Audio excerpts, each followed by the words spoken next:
Hello everyone, welcome to my YouTube channel. আজিৰ ভিডিঅ'টোত আমি সপ্তম শ্ৰেণীৰ অনুশীলনী 1.1 ৰ 7 নম্বৰ প্ৰশ্নৰ পৰা সমাধান কৰিম। 7 নম্বৰ প্ৰশ্নটো সুধিছে এজোৰ ঋণাত্মক অখণ্ড সংখ্যা লিখা যাৰ বিয়োগফল হ'ব 6। বিয়োগফলটো আকৌ কি হ'ব ইয়াতে ধনাত্মক হ'ব।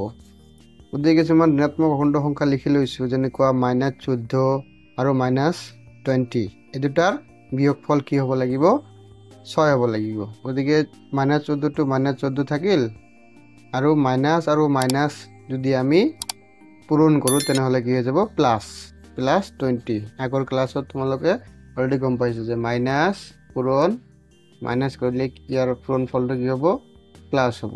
গতিকে এতিয়া আমি কি কৰিম, এতিয়া যদি 20 ৰ পৰা 14 বাদ দিওঁ তেনেহ'লে কি হৈ যাব 6 হৈ যাব। গতিকে এজোৰ ঋণাত্মক অখণ্ড সংখ্যা কি হৈ যাব -14, -20 এনেকুৱা দুটা সংখ্যা ল'ব লাগিব যি দুটা সংখ্যাৰ মাজত পাৰ্থক্য 6 হ'ব লাগিব।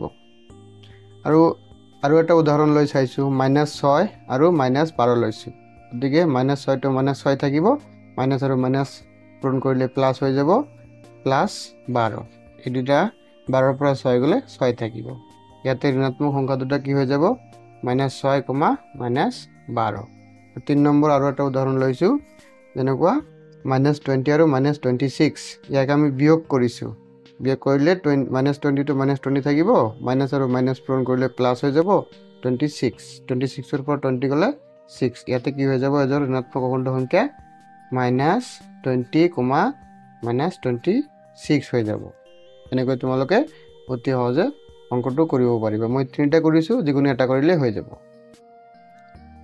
এতিয়া আমি 8 নম্বৰৰ প্ৰশ্নবিলাক সমাধান কৰিম। 8 নম্বৰ প্ৰশ্নত সুধিছে অখণ্ড সংখ্যা a আৰু b নিৰ্ণয় কৰা যাতে a + b ধনাত্মক হয়। অখণ্ড সংখ্যা a আৰু b নিৰ্ণয় কৰিব দিছে যাতে a + b ধনাত্মক হয়। গতিকে আমি a ৰ মান লৈছো 1 আৰু b ৰ মান লৈছো 2। গতিকে a + b 1 + 2 কৰিলো সমান 3 পালো। গতিকে ইয়াতে a সমান 1 আৰু b সমান 2। আৰু এটা উদাহৰণ লৈছো 5 + 3 সমান 8 পালো। গতিকে ইয়াতে a ৰ মান হ'ব 5 আৰু b ৰ মান হ'ব 3। এই 2 নম্বৰটো চাব দিছে যে অখণ্ড সংখ্যা a আৰু b নিৰ্ণয় কৰা যাতে a is not equal to b। গতিকে a আৰু b ৰ মান দুটা বেলেগ বেলেগ ল'লে আমি কি পাম 2 আৰু 3 তো সমান নহয়। গতিকে ইয়াতে a সমান 2 লৈছো, b সমান 3 লৈছো। a is not equal to b। আৰু 3 নম্বৰটো আমাক সুধিছে a - b সমান 0 হ'ব লাগিব। এইটো 0 হ'ব লাগিলে কি হ'ব লাগিব দুটা একে সংখ্যা ল'ব লাগিব যি দুটা সংখ্যাৰ যোগাত্মক বিপৰীত হয়। গতিকে 2 - 2 লৈছো সমান 0 পাইছো। ইয়াতে a ৰ মান কিমান 2 আৰু b ৰ মান b সমান 2। আৰু এটা উদাহৰণ লৈছো 5 - 5 সমান 0। গতিকে ইয়াতে a ৰ মান 5 আৰু b ৰ মানো 5 লৈছো, কিন্তু যোগাত্মক বিপৰীত। এতিয়া আমি 9 নম্বৰ প্ৰশ্নটো সমাধান কৰিম। 9 নম্বৰ প্ৰশ্নটোত কি সুধিছে বাকচৰ ভিতৰৰ খালী ঠাই পূৰ কৰা। বাকচ দিয়া আছে, বাকচৰ ভিতৰত খালী ঠাইবোৰ পূৰ কৰিব লাগে। গতিকে যিবিলাক তোমালোকে বিধি পঢ়িছে সেই বিধি মতে যদি কৰা তেনেহ'লে অতি সহজে কৰিব পাৰিবা। যেনেকুৱা এটা বিধি পাইছিলোঁ আমি a + b সমান b + a যোগ সাপেক্ষে ক্ৰম বিনিময় বিধি। গতিকে আমি চাইছো এই বক্সটো যদি খালী থাকে তেনেহ'লে -4টো আছেই আৰু এই বক্সটোত কি হৈ যাব -15 হৈ যাব। আৰু যদি তোমালোকে ভাবা গাণিতিকেলি কৰিব বিচাৰা তেনেহ'লে গাণিতিকেলিও কৰিব পাৰিবা। যেনেকুৱা -15 মাইনাছ প্লাছ আৰু মাইনাছ পূৰণ কৰিলে মাইনাছ হয় -4 সমান -4 প্লাছ বক্সটো ৰাখিছোঁ। তাৰপিছত কি কৰিলোঁ -15 আৰু -4 মাইনাছ আৰু মাইনাছে কি হ'ব যোগ হ'ব -19 হৈ গ'ল। -19 সমান -4 প্লাছ বক্সটো থাকিল। এতিয়া কি কৰিম -19টো ৰাখিলোঁ আৰু সোঁফালে আমাৰ কি আছিলে -4 সেইটো বাওঁফালে লৈ আহিলোঁ কি হ'ব +4 হৈ যাব কাৰণ কি সমান সমানৰ বাওঁফালৰ পৰা সোঁফালে গ'লে সংখ্যা এটাই কি কৰে যোগাত্মক চিন পৰিৱৰ্তন কৰে এইটো তোমালোকে জানা এতিয়া কি হ'ব -19 পৰা যদি 4 বাদ দিওঁ তেনেহ'লে কিমান থাকিব -15 বক্স সমান সমান কিমান আহিলে আমাৰ -15 গতিকে বক্সৰ ঠাইত কি হ'ব -15 এইটো আমি বিধিৰ সহায়ত কিন্তু অতি সহজে নিৰ্ণয় কৰিব পাৰিছিলোঁ এনেকৈ তোমালোকে অতি সহজে কৰিব পাৰিবা এতিয়া 9 নম্বৰৰ 2 নম্বৰ প্ৰশ্নটো চাম 9 নম্বৰ 2 নম্বৰ প্ৰশ্ন ঠিক এনেদৰে সুধিছে যে বক্স আছে তাৰ পিছত সুধিলে এনেকুৱা দিয়া আছে বক্সৰ মান ওলাব লাগে এইটো এটা বিধি আছিলে কি বিধি আছিলে সহযোগ বিধি আছিলে যোগ সাপেক্ষে সহযোগ বিধি যেটো আছিলে a + b + c = a + b = c যেনিবা মই এইটো a + b + c ধৰিছোঁ আৰু এইটো a + b + c হ'ব তেনেহ'লে ইয়াতে কি আছে 8 ঠাইত কি আছে 5 গতিকে ইয়াতে কি হৈ যাব 5 গাণিতিকলিও এইটো কৰিব পাৰি বক্সটো ৰাখিলোঁ তাৰপিছত ইয়াতে কি হ'ব যে -7 আৰু +8 যে +8 ৰ পৰা -7 বাদ দিওঁ তেনেহ'লে 1 থাকিব আৰু এইফালে কি থাকিব -7 ৰ পৰা +5 বাদ দিব লাগিব তেনেহ'লে কি থাকিব পাৰ্থক্য 2 আৰু ডাঙৰ সংখ্যাটোৰ লগত মাইনাছ আছিলে গতিকে -2 হ'ব +8 গতিকে ইয়াতে কি হৈ গ'ল ইয়াতে বক্স +1 থাকিল আৰু 8 ৰ পৰা 2 গ'লে 6 থাকে গতিকে এতিয়া বক্সটো ৰাখিলোঁ +1 টো বাওঁফালৰ পৰা সোঁফালে লৈ গৈছোঁ কিমান আহিছে 6 - 1 সমান কি আহিলে 5 বক্স সমান কি আহিলে আমাৰ 5 বক্সৰ মান কিমান 5 এইটো আমি বিধিৰ সহায়ত অতি সহজে নিৰ্ণয় কৰিব পাৰিলোঁ হয় এনেকৈ তোমালোকে সহজে কৰিব পাৰিবা এতিয়া আমি 9 নম্বৰৰ 3 নম্বৰ প্ৰশ্নটো চাম 9 নম্বৰ 3 নম্বৰ প্ৰশ্নটোত সুধিলে যে -23 যোগ খালী বক্স আছিলে সমান -23 সমান -23 বক্স দিছে এতিয়া এইটো আমি এটা কি পাইছিলোঁ এটা এডিটিভ আইডেন্টিটি পাইছিলোঁ এডিটিভ আইডেন্টিটি মতে কি a + 0 = a = 0 + a গতিকে এই বক্সত কি হৈ যাব দুটা বক্সতে 0 হৈ যাব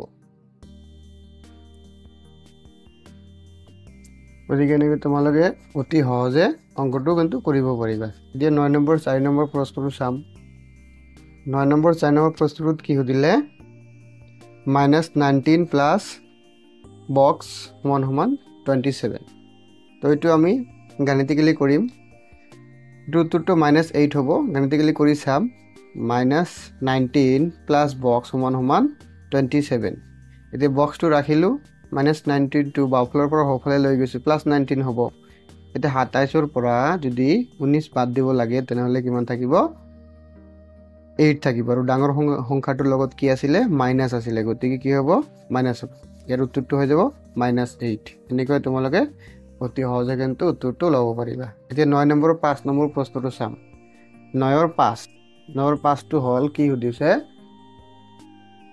যে x + 12 সমান 0 হ'লে x ৰ মান কিমান হ'ব x + 12 সমান 0 হ'লে এইটো আমি আগতে চাই আহিলোঁ যে যদি দুটা সংখ্যা প্লাছ মাইনাছ কৰি 0 হ'ব লাগে তেনেহ'লে সংখ্যা দুটা কি হ'ব লাগিব একে হ'ব লাগিব আৰু সংখ্যা দুটা যোগাত্মক বিপৰীত হ'ব লাগিব আৰু গাণিতিকলি কৰি চাওঁ x + 12 সমান 0 x টো ৰাখিলোঁ 12 টো বাওঁফালৰ পৰা সোঁফালে গ'ল -12 হ'ল এনেকৈ তোমালোকে কৰিব পাৰিবা অতি সহজে আৰু তোমালোকে চেনেলটো সাবস্ক্ৰাইব কৰি দিবা কিন্তু ৰেড বটনটো প্ৰেছ কৰি এতিয়া আমি প্ৰশ্ন নম্বৰ 10 টো চাম 10 নম্বৰ প্ৰশ্নটোত কি সুধিছে অনুশীলনী 1.1 ৰ 10 নম্বৰ প্ৰশ্নটো চাম 10 নম্বৰ প্ৰশ্নটো সুধিছে এজন মানুহে এই স্থানৰ পৰা 14 কিলোমিটাৰ পূবে গ'ল গতিকে আমি প্ৰথমে কি কৰিম দিশটো আঁকি ল'ম আৰু ইয়াৰ মধ্যবিন্দু ধৰি লৈছো এ স্থান এজন মানুহে কি কৰিছে এ স্থানৰ পৰা 14 কিলোমিটাৰ পূব ফালে গৈছে এই স্থানৰ পৰা 14 কিলোমিটাৰ পূব ফালে গ'ল এখিনি 14 কিলোমিটাৰ আৰু আন এজন মানুহে এই স্থানৰ পৰা 6 কিলোমিটাৰ পশ্চিমে গ'ল পূবৰ বিপৰীত দিশত পশ্চিমে গ'ল 6 কিলোমিটাৰ। এতিয়া কি কৈছে, তেতিয়া তেওঁলোকৰ মাজৰ দূৰত্বৰ অন্তৰ কিমান হ'ব? তেওঁলোকৰ দূৰত্বৰ অন্তৰ কিমান হ'ব? গতিকে এইটো পইণ্টত এজন মানুহ আছে আৰু এইটো পইণ্টত এজন মানুহ আছে। ইয়াৰ পৰা ইয়ালৈকে কিমান হ'ব? 14 যোগ 6 সমান 20 কিলোমিটাৰ হ'ব ইয়াৰ শুদ্ধ উত্তৰ। এতিয়া আমি প্ৰশ্ন নম্বৰ 11টো চাম। প্ৰশ্ন নম্বৰ 11ত কি সুধিছে?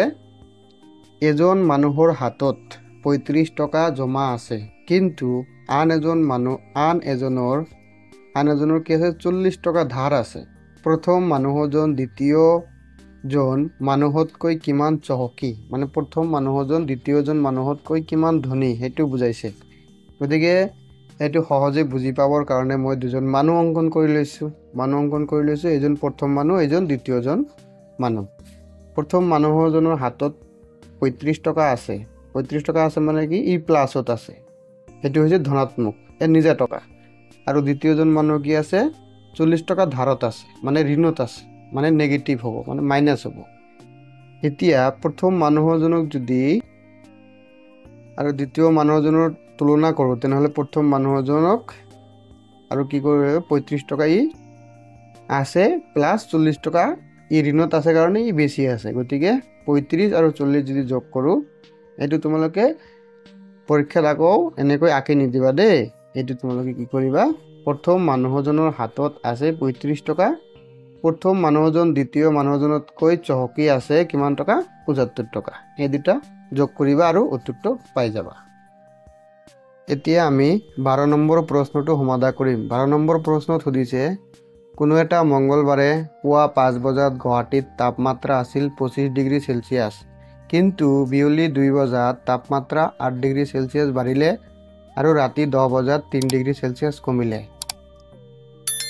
বুধবাৰে দুপৰীয়া 12 বজাত আকৌ কি হৈছে? 5 ডিগ্ৰী চেলচিয়াছ বাঢ়িলে। এই সময়ত তাপমাত্ৰা কিমান? গতিকে পুৱা 5 বজাত 25 ডিগ্ৰী আছিলে, এইটো কি হ'ব? প্লাছত হ'ব, 25 ডিগ্ৰী চেলচিয়াছ, এইটো প্লাছত হ'ব।